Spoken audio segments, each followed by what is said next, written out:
लेकिन बकरवाल तो जीता है ना। बकरवाल तो जीता है, लेकिन वो बकरवाल जीता है क्या जो दूर दराज एरियाज में भेड़ बकरियां लेके जाता मेरी है? बात सुनो, उनकी भी भेड़ बकरियां पहाड़ी इलाके में जाती हैं, कश्मीर की लेकिन बाबू साहब खुद नहीं लेके जाते, लोग लेके जाते कौन होंगे। जाता है? खुद मैं खुद नहीं जाता, बाकी वाला कौन जाएगा? मैं खुद यहाँ बैठा हूं, मेरे भाई लेकर जाते हैं भेड़ बकरियां, मड़वा में जाते हैं, वो जाते हैं मड़वा बाड़वन, उन पहाड़ियों में जाते हैं। मेहनत वो करें, फल आप खाएं। कहाँ है जावेद राणा साहब, कहाँ है मियां अल्ताफ साहब, कहाँ है ताज मयूद्दीन साहब, चाहे अजाज खान हो, मुमताज हो, कहाँ सोए हुए हैं? जब इलेक्शन का टाइम आता है ये लोग तैयार हो जाते हैं, ये गुजरों के लीडर बन जाते हैं। इंजीनियर गुलाम अली साहब को यहां से राज्यसभा का मेंबर बनाया तो पहली बार हुआ ना। जम्मू का अगर कोई गुजर बना मेंबर, राज्यसभा का मेंबर, तो पहली बार बना। दूसरी बार कितना बड़ा काम किया, पॉलिटिकल रिजर्वेशन, फॉरेस्ट राइट। उससे आप कह रहे हो बकरवाल गुजर जो दूर दराज रहते हैं उन्होंने तो इलेक्शन कॉन्टेस्ट नहीं किया, उन्हीं लोगों ने इलेक्शन कॉन्टेस्ट किया जो सेटलमेंट गुजर हैं। उनसे गरीब गुजरों को क्या फायदा होगा अगर पॉलिटिकल रिजर्वेशन दी, जिस तरह से अभी राजौरी पुंछ में दी थी, तो क्या फायदा होगा? अगर बीडीसी 38 सीटें रिजर्व की गई तो उसमें बकरवाल लोग भी जीते, उसमें क्या गुजर, उसमें कोई गरीब बकरवाल जीता जो पहाड़ों पे जाता है दूर दराज? क्या उसने इलेक्शन कॉन्टेस्ट किया? काफी बीडीसी के मैं आपको लिस्ट में डिटेल में बताऊंगा कि कौन कौन से लोग। एक ऐसा लीडर बता दे जो दूर दराज पहाड़ों में जाता हो भेड़ बकरियां लेके और वो आज डीडीसी बन गया। सुनिए ये जो बड़े बड़े जो गेंडा लोग हैं ना, गेंडा जो बड़े बड़े जो रहनुमा लोग हैं, जो आज तक जिनको आप वोट देते रहे, जिताते रहे, जिन्होंने आपकी रहनुमाई नहीं की, इन लोगों को सियासत से इस्तीफा देना चाहिए, सियासत में आगे आना चाहिए ताकि वो लोग जीते, समाज की सेवा करें। जो पुराने जो खटारे शटारे हैं ना, इनको सबको साइड में कर दो। नहीं, आपको बीजेपी ने एसटी मोर्चा का प्रेसिडेंट बना के रखा है। बीजेपी अगर आपकी नहीं सुन रही तो जावेद राणा की, जुल्फकार चौधरी की कैसे सुनेगी? मोर्चा का प्रेसिडेंट बनाया है तो मैंने लड़ाई लड़ी, मैं 2 बार एसटी मोर्चा का, कह रहे ना, हम वही कह रहे हैं। मैं 2 बार एसटी मोर्चा का प्रेसिडेंट बना हूं। मैंने शुरू से ही पार्टी में बात की है। मैं शुक्रगुजार हूं अपने अध्यक्ष रविंदर रैना साहब का, अशोक कोल साहब का, जिन्होंने भी आपकी नहीं सुनते। सुनिए ना, क्यों नहीं सुनते? आपने एक रेजिग्नेशन लेटर निकाला, उन्हें दूसरे दिन आके उसको कंफर्म किया। आदाब नाजरीन, आपका मेजबान शहराज आपकी खिदमत में हाजिर है और आप देख रहे हैं द टाइपराइटर। कड़ाके भी निकल गए और कड़काड़ भी निकल गए। कल शेड्यूल्ड ट्राइब्स की जो कमीशन है उसमें पहाड़ी कम्युनिटी को जो इंक्लूड करने का वहाँ पे जो है प्रपोजल एक्सेप्ट कर लिया गया है। इसी तमाम चीज़ों पे बात करने के लिए हमारे साथ मौजूद हैं बीजेपी के एसटी मोर्चा के स्टेट प्रेसिडेंट जनाब हारून चौधरी जी। हारून जी, वक्त देने के लिए बहुत बहुत शुक्रिया। बड़ा बड़ा शुक्रिया जी आपका भी यहाँ आने का। हारून जी, क्या कहना चाहेंगे? आखिरकार जो रैना जी ने कहा था कड़ाके भी निकलेंगे कड़काड़ भी निकलेंगे, निकाल दिए। देखिए जी, अच्छा हुआ, कड़ाका भी निकला और कड़कार भी हुआ। देखो, एसटी अगर हम समाज की बात करें तो एसटी जो समाज है ये एक बहुत पिछड़ा हुआ समाज था हमारा। 70 साल के अरसे में इसको नेशनल कॉन्फ्रेंस, कांग्रेस और पीडीपी के लोगों ने दबा के रखा था। जब से हमारे हिंदुस्तान के प्रधानमंत्री मोदी साहब आए तो मोदी साहब ने एक मिशन लिया कि सबका साथ, सबका विकास, सबका विश्वास। उसी तरीके से जम्मू कश्मीर के अंदर मोदी साहब ने जो काम किए वो काबिल तारीफ काम किए। हमारी कम्युनिटी के लिए 38 सीटें रिजर्व की, डीडीसी की 3 डिस्ट्रिक्ट चेयरमैन के लिए रिजर्व किए, और फॉरेस्ट राइट एक्ट जो हमारे सदियों से हमारी एक डिमांड थी उसको पूरा किया गया।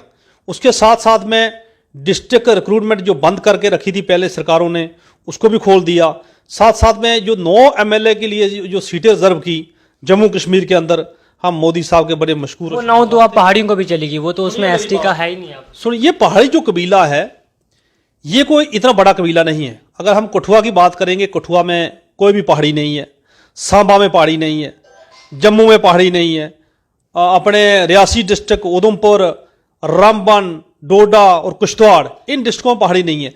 अगर 2 डिस्ट्रिक्ट में या कश्मीर के कुपवाड़ा डिस्ट्रिक्ट में या कश्मीर के 1-2 डिस्ट्रिक्ट में पहाड़ी लोग हैं, अगर उनको भी सरकार ने कुछ फैसला किया देने के लिए एसटी, तो मैं ये कहता हूं कि हमारे लोगों को इसमें गुस्से वाली बात ही करनी। तो पहले इसके खिलाफ थे, आप ही तो कह रहे थे नहीं देंगे। मेरी बात, सही ट्राइबल देखा जाए तो बकरवाल लोग हैं, ना कि गुजर।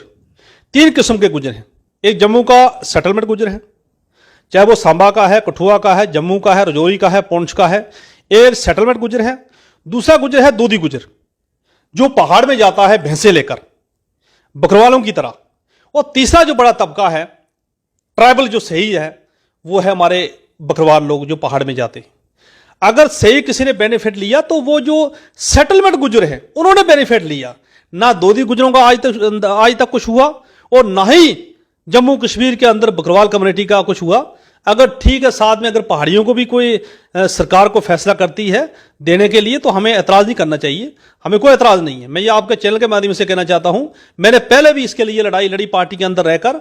मैं ये कहना चाहता हूं, कहां है चौधरी जुल्फार जो बड़े बड़ा गुजरों के नाम पर वोट लेता था, कहां है जावेद राणा साहब, कहां है मियां अल्ताफ साहब, कहां है ताज मयूद्दीन साहब, चाहे अजाज खान हो, मुमताज हो, कहां सोए हुए हैं? जब इलेक्शन का टाइम आता है ये लोग तैयार हो जाते हैं, ये गुजरों के लीडर बन जाते हैं, गुजरों के ठेकेदार बन जाते हैं कि हमें वोट दीजिए, हम जम्मू कश्मीर के अंदर गुजरों की भलाई करेंगे। हमने चलो पार्टी के अंदर रह के भी लड़ाई लड़ी, हमारे साथियों ने भी लड़ी, हमारी मेरी जो एसटी मोर्चा की टीम ने, हर एक बंदे ने जदोजहद की अपनी एसटी समाज के लिए। लेकिन जम्मू कश्मीर के अंदर जो हमारे गुजर लीडर हैं, किसी ने भी, एक बंदे ने भी आवाज नहीं उठाई। हारून जी, पहली चीज तो आपकी एक तो स्टेटमेंट अब बदलती हुई नजर आ रही है। पहले की स्टेटमेंट को लेके आप पहले ये स्टेटमेंट आपकी कभी नहीं आई क्या गुजर 3 तरह के होते हैं, ये थे वो थे इस तरह की, और ऊपर से आप कह रहे हो लड़ाई लड़ी। जो आपने लड़ाई लड़ी है, आप क्या बता सकते हो आपने लड़ाई किस लेवल पे लड़ी कहना है? चाहता हूं कि 3 किस्म के गुजर हैं। लेकिन ये बातें पहले क्यों नहीं आ रही? मेरी बात सुनिए मेरी। 3 किस्म के गुजर, एक है सेटलमेंट गुजर।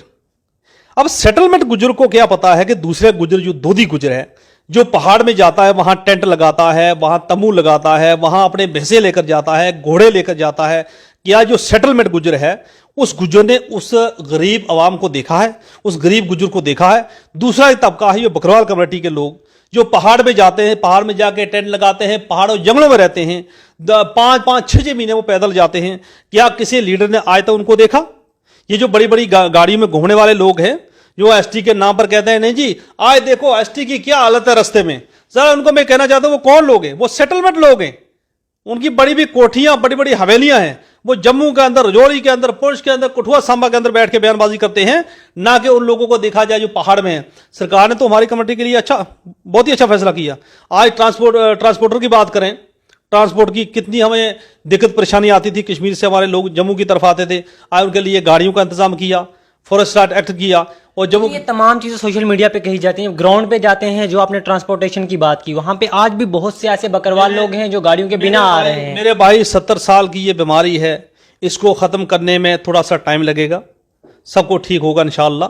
इतना मैं ये कहना चाहता हूं कि जम्मू कश्मीर के अंदर प्रधानमंत्री मोदी साहब ने, भारतीय जनता पार्टी ने गुज्जर समाज को सबसे पहले आगे लाने की बात की है।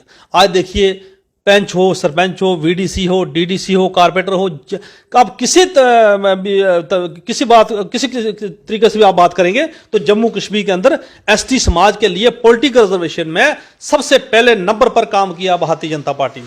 पॉलिटिकल रिजर्वेशन से क्या हुआ? दोधी गुजर्स को और बकरवाल को क्या फायदा हुआ? वो तो वही लोग लेके जो सेटलमेंट गुजर जिनको आप कह रहे हैं। सुनिए मेरी बात, देखो जैसे हमारे इंजीनियर गुलाम अली साहब को यहां से राज्यसभा का मेंबर बनाया तो पहली बार हुआ ना।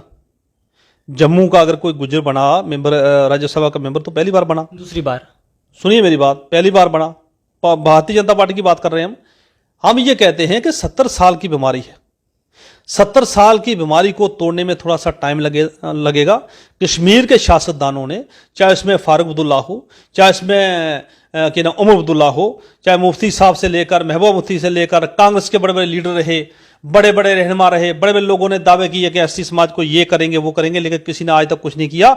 खाली यूज करते रहे, इस्तेमाल करते रहे, पानियां बना के हमें मतलब कि जलसों में ले जाते रहे। पहली बार जम्मू कश्मीर के अंदर गुज्जर बकरवाल कमेटी की आज अगर बात किसी ने की है तो वो प्रधानमंत्री मोदी साहब ने बात की। क्या है वो बात तो बताएं, कौन सी बात? कितना बड़ा काम किया, पॉलिटिकल रिजर्वेशन, फॉरेस्ट उससे आप कह रहे हो बकरवाल गुजर जो दूर दराज रहते हैं उन्होंने तो इलेक्शन कॉन्टेस्ट नहीं किया, उन्हीं लोगों ने इलेक्शन कॉन्टेस्ट किया जो सेटलमेंट गुजर हैं। उनसे गरीब गुजरों को क्या फायदा हो अगर पॉलिटिकल रिजर्वेशन दी? जिस तरह से अभी राजौरी पुंछ में दी थी तो क्या फायदा हुआ? अगर बीडीसी 38 सीटें रिजर्व की गई तो उसमें बकरवाल लोग भी जीते, उसमें क्या उसमें कोई गरीब बकरवाल जीता जो पहाड़ों पे जाता है दूर दराज? क्या उसने इलेक्शन कॉन्टेस्ट किया? काफी बीडीसी के मैं आपको लिस्ट में डिटेल में बताऊंगा कि कौन कौन से लोग। एक ऐसा लीडर बता दे जो दूर दराज पहाड़ों में जाता हो भेड़ बकरियां लेके और वो आई डीडीसी बन गया। सुनिए, बाबू खान चौधरी साहब हमारे बकरवाल हैं। बाबू खान जो कालाकोट में रहते हैं, बाबू खान लंबे अरसे से सियासत में भी हैं। मेरी बात, बाबू खान देखो लंबे अरसे की बात नहीं है, लेकिन बकरवाल तो जीता है ना। बकरवाल तो जीता है, लेकिन वो बकरवाल जीता है क्या जो दूर दराज एरियाज में भेड़ बकरियां लेके जाता मेरी है? बात सुनो, उनकी भी भेड़ बकरियां पहाड़ी इलाके में जाती हैं, कश्मीर की। लेकिन बाबू साहब खुद नहीं लेके जाते, लोग लेके जाते कौन होंगे। जाता है? खुद मैं खुद नहीं जाता, बाकी वाला कौन जाएगा? मैं खुद यहाँ बैठा हूं, मेरे भाई लेकर जाते हैं भेड़ बकरियां, मड़वा में जाते हैं, वो जाते हैं मड़वा बाड़वन उन पहाड़ियों में जाते हैं। मेहनत वो करें, फल आप खाएं। सुनिए मेरी बात, भाई जाते हैं। देखो सभी भेड़ बकरी थोड़े चलाएंगे, कोई बंदा कारोबार भी करेगा, कोई ट्रांसपोर्टर का काम करेगा, कोई अपना वही आती है ना मेहनत। सब तो नहीं करते ना। अगर 5 भाई है, एक भाई उनमें से एमएलए भी बनता है, एक भेड़ बकरी चलाने का काम भी करता है, एक जिम्मेदारी का काम भी करता है। कि सब थोड़ा ठेका लेकर रखा कि सभी सियासत में आ जाएंगे, सभी भेड़ बकरियों के साथ जाएंगे। ये कुछ बातें ऐसी होती हैं जिनको हमें देखने की जरूरत है। मैं ये कहता हूं कि भारतीय जनता पार्टी के दौर में हमारा जो गुजर समाज है, इसके लिए भारतीय जनता पार्टी ने बहुत अच्छा काम किया है। हम सल्यूट करते हैं प्रधानमंत्री मोदी साहब को, जो वो फैसले कर रहे हैं। बाकी रही इस पहाड़ियों को एसटी स्टेटस देने की, तो ये अगर हमारी पार्टी का मिशन है कि सबका साथ, सबका विकास, सबका विश्वास, तो सबको अगर साथ में लेकर चलते हैं तो हमारे लोगों को तकलीफ नहीं होनी चाहिए। जम्मू कश्मीर के अंदर 38 सीटें, 9 एमएलए की सीटें, कोई पहाड़ी नहीं बोला। अगर आज पहाड़ियों को भी कुछ ना कुछ देती है सरकार। देखो हमारा जो 10% जो कोटा है ना, उसके साथ छेड़खानी नहीं की। हम अमित शाह साहब के साथ मिले थे पिछली बार, तो उन्होंने रजौरी के अंदर जाते ही कहा कि 8% जो हमारा गुज्जर बकरवाल का कोटा है, 2% गद्दी सिपी का है, उसके बगैर 8% उनको दे रहे हैं। किसको? पहाड़ियों को दे रहे हैं। तो हमें क्या एतराज है? 10 और 8 हो गया, 18% हो गया, हमें कोई एतराज नहीं है। आप बार बार ये कहते हो आपने लंबे अरसे से जंग लड़ी, आपने एसटी को बचाने के लिए जंग लड़ी। आप बता सकते हैं वो जंग क्या सोशल मीडिया पे ही लड़ी, क्या उसके अलावा आपने क्या वो जंग लड़ी? मैंने ये जंग लड़ी थी कि जैसे पहाड़ी लोग के मुश्ताक बुखारी, हालांकि वो बीजेपी का नहीं था, कुछ पीडीपी के लोग, एनसी के लोग जाके होम मिनिस्टर साहब से मिले, मोदी साहब से जाके वहां दिल्ली में मिले। उन पहाड़ियों ने अपनी, उनके तो नाम भी है बीजेपी की लिस्ट में, क्या वो बीजेपी के? सुने मेरी बात, बीजेपी के नहीं थे वो उस वक्त। अमित शाह जी राजौरी है, एक लिस्ट आई बीजेपी की, उसमें उन तमाम लोग। मुश्ताक बुखारी ने कभी अपने गले में हाथ डाल के बीजेपी का झंडा तो नहीं उठाया ना। सुनिए फिर बीजेपी मेरी बात सुनिए। और लोगों ने जाके पहाड़ी स्टेटस के लिए, पहाड़ी कम्युनिटी के लिए लड़ाई लड़ी। मैं आपके चैनल के माध्यम से कहना चाहता हूं, मैंने कितनी बार कहा कि हमारे जो गुज्जर लीडर हैं, जावेद राणा साहब, चौधरी जुल्फिकार साहब, मियां अल्ताफ साहब, जितने भी हमारे गुज्जर लीडर हैं, इनको सामने आकर लड़ाई लड़नी चाहिए थी। इनको दिल्ली में अमित शाह साहब के साथ मिलना चाहिए था, इनको मोदी साहब के साथ मिलना चाहिए था और अपनी खुल के बात रखनी थी। अगर मोदी जी आपकी नहीं, लीडर जो है ये चमचागिरी करने वाले हैं। ये देखते हैं कि जहां 60,000 वोट गुज्जरों का है, वहां 40,000 वोट पहाड़ियों का है, तो हमारे वोट खराब हो जाएंगे। ये दूसरे चक्कर में पड़े हैं। अगर ये लोग फाइट करते, ये लोग लड़ते। मैं आपके चैनल के माध्यम से ये कहना चाहता हूं, जो नई जनरेशन है, जो नया यूथ है जम्मू कश्मीर के अंदर, खासकर राजौरी पहुंच के अंदर, कश्मीर के अंदर, ये जो बड़े बड़े जो गेंडा लोग हैं ना, गेंडा जो बड़े बड़े जो रहनुमा लोग हैं, जो आज तक जिनको आप वोट देते रहे, जिताते रहे, जिन्होंने आपकी रहनुमाई नहीं की, इन लोगों को सियासत से इस्तीफा देना चाहिए। और खासकर जो सोशल एक्टिविस्ट लड़के हैं, उनको सियासत में आगे आना चाहिए, ताकि वो लोग जीते, समाज की सेवा करें। जो पुराने जो खटारे शटारे हैं ना, इनको सबको साइड में कर दो। नहीं, आपको बीजेपी ने एसटी मोर्चा का प्रेसिडेंट बना के रखा है। बीजेपी अगर आपकी नहीं सुन रही तो जावेद राणा की, जुल्फिकार चौधरी की कैसे सुनेगी? मोर्चा का प्रेसिडेंट बनाया है तो मैंने लड़ाई लड़ी। मैं 2 बार एसटी मोर्चा का कह रहे ना, हम वही कह रहे हैं। मैं 2 बार एसटी मोर्चा का प्रेसिडेंट बना हूं। मैंने शुरू से ही पार्टी में बात की है। मैं शुक्रगुजार हूं अपने अध्यक्ष रविंदर रैना साहब का, अशोक कोल साहब का, जिन्होंने आपकी नहीं सुनते। सुनिए ना, क्यों नहीं सुनते? आपने एक रेजिग्नेशन लेटर निकाला, उन्हें दूसरे दिन आके उसको कंफर्म किया। उस बातों में हम नहीं जाएंगे, ये लेटर शेटर चलते रहते पार्टी में, छोटी मोटी बातें। मैं जो भी बात की शुरू से, जब मैं प्रेसिडेंट बना ना, तो हमने फॉरेस्ट राइट एक्ट की बात कही, हमने पॉलिटिकल रिजर्वेशन की बात कही। रैना साहब ने वो हमारी लड़ाई लड़ी, दिल्ली तक उन्होंने जदोजहद की गुज्जर बकरवाल कमेटी के लिए। तो मुझे बड़ा अफसोस लगता है कि जिस दिन 38 सीटें रिजर्व की, जिस दिन 9 एमएलए की सीटें रिजर्व की, क्यों नहीं गुज्जर समाज के लोग सामने आए? सामने आना चाहिए। क्या तकलीफ थी, क्या परेशानियां थी, उनको उस दिन सामने आकर ढोल टमाका मारना चाहिए था। मोदी साहब का यानी कि एक खुशी बनानी चाहिए थी कि मोदी साहब के लिए कि इतना बड़ा काम किया, political reservation, forest right act, 9 MLA की सीटें, लेकर कोई नहीं सामने आया। हाथी के दांत खाने के और दिखाने के और ड्रामाबाजी के लिए इधर, तो वोट डालने के लिए कहीं दूसरे कश्मीरी लीडरों के साथ। ये दोगली पॉलिसी नहीं चलेगी। अगर चलना है ईमानदारी से तो चलो, नहीं चलना है तो कोई, हम किसी को मना नहीं करेंगे कि आप जबरदस्ती बीजेपी में आ जाओ। मैं ये कहना चाहता हूं कि खोल के आओ बीजेपी में। इतना हमारी भारतीय जनता पार्टी इतना गुजरों के लिए अच्छा काम कर रही है, क्यों और तरसते हैं, क्यों रोते हैं? अगर पहाड़ियों को भी बेचारों को थोड़ा बहुत कुछ देती है सरकार, 8% हमारे एसटी को छोड़ के अलग से देती है तो हमारे लोगों को तकलीफ नहीं देनी चाहिए, नहीं होनी चाहिए। हारून जी, ये मसला एक अलग रह गया। अब दूसरा सवाल आपसे ये रहेगा, आप बीजेपी के एसटी मोर्चे के प्रेसिडेंट हो, आप जम्मू कश्मीर यूटी के हो, आप ज़्यादातर जम्मू के कुछ एरियाज़ में दिखते हो, आज तक आप पीर पंजाल के एरिया में उस तरह से नज़र नहीं आए। आप उन एरियाज़ में क्यों नहीं जाते? क्या वहाँ पे गुजर बकरवाल लोग नहीं बसते? सुनिए मेरी बात, देखो हमारा जो पार्टी का एक सिस्टम होता है, हम उस सिस्टम के थ्रू काम करते हैं। हम जाके को रैलियां या जलसे या लोग इकट्ठे करने से बात नहीं बनती। हमारी बड़ी अच्छी टीम है रजौरी पहुंच के अंदर, कश्मीर के अंदर हमेशा टच में रहते हैं। हम जाते हैं, पिछली बार मैंने 500-600 बंदा वहाँ कालाकोट के अंदर क्या ठाकुर रणजीत सिंह जी, वो सारे लोग थे वहाँ, हमारे एसटी के लोग आए थे। हमने रजौरी में भी गए, हम पुंछ में भी गए, क्यों नहीं गए? हम गए हैं आपने लेकिन बात यह है कि कई बार हम सोशल मीडिया में नहीं आते। कई बार हम ऐसा होता है कि जाके हम जलसे जुलूस निकाल के हमने रैली की, ये किया वो किया, उससे काम बनने वाला नहीं है, वो होगा दिखावा। हम ये कहते हैं कि हम इंशाल्लाह अपनी कम्युनिटी के साथ हैं, अपनी कम्युनिटी के लिए हम पहले भी लड़ते हैं। हमारी पार्टी ने अच्छा काम किया है, बीच में ये छोटी मोटी बातें ये चलती रहती हैं। बाकी रहा पॉलिटिकल रिजर्वेशन की बात, तो ठीक है, अगर सरकार पहाड़ियों को उनका अलग से 8% देती है तो हमें कोई एतराज़ नहीं होना चाहिए। तो नाजरीन, ये थे हमारे साथ हारून चौधरी जी, जो कि बीजेपी के जम्मू कश्मीर यूटी के अध्यक्ष हैं। एक बार फिर हमसे इनका शुक्रिया अदा करते हैं, इन्होंने अपना कीमती समय निकाला और हमारे प्रोग्राम में शिरकत की। उम्मीद है आपको हमारी वीडियो पसंद आई होगी। हमारी मजीद वीडियोज़ देखने के लिए हमारे बने रहें। खुदा हाफिज़।